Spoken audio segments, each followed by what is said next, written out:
Hello guys, ഇന്നത്തെ പരിപാടി എന്ന് വെച്ച് കഴിഞ്ഞാല് നമ്മൾ കുറച്ച് ദിവസം മുന്നേ റൂം മേക്ക് ഓവർ എന്ന് പറഞ്ഞിട്ട് കുറെ സാധനങ്ങൾ ഓർഡർ ആക്കിയിരുന്നില്ലേ. സോ ഇന്ന് ഞാൻ മേക്ക് ഓവർ ചെയ്യാൻ പോവാണ്. അപ്പൊ ഇതാണ് എന്റെ റൂമിന്റെ ഇപ്പത്തെ കൊലം. അടിയിലിരിക്കുന്ന പ്ലാസ്റ്റിക് കവർ നോക്കണ്ട, ഞാൻ വർക്കിന്റെ സാധനങ്ങൾ എന്റെ മോനെ പിടിച്ച് കെട്ടിച്ചിരിക്കുകയാണ്. എന്റെ റൂം വൃത്തിയാവാൻ ആരും വരാൻ നിൽക്കണ്ട. സോ ഈ സാധനത്തിന്റെ മുകളിൽ നിൽക്കുന്ന സ്റ്റിക്കർ എന്താണെന്ന് അറിയാം നിങ്ങൾക്ക്. ഞാൻ എന്റെ മോനെ ഗർഭിണിയായിരിക്കുന്ന സമയത്ത് ഞാൻ കുറെ പേപ്പർ ബട്ടർഫ്ലൈസ് ഉണ്ടാക്കി ഒട്ടിച്ച് വെച്ചതായിരുന്നു. പണ്ടൊക്കെ പിന്നെ ഇഷ്ടമായിരുന്നു. ഇപ്പൊ അതിന്റെ കൊലം എങ്ങനെയായി ഗൈസ്. എനിവേസ്, നമുക്കപ്പോ ഈ റൂം ഒന്ന് സെറ്റപ്പ് ആക്കി എടുത്ത് കണ്ടാലോ.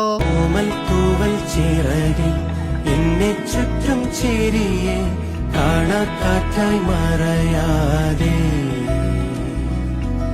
കൂടി കൂടി തുടിച്ചും പാടി പാടി പറഞ്ഞും നീറും മൗനം പകരാതെ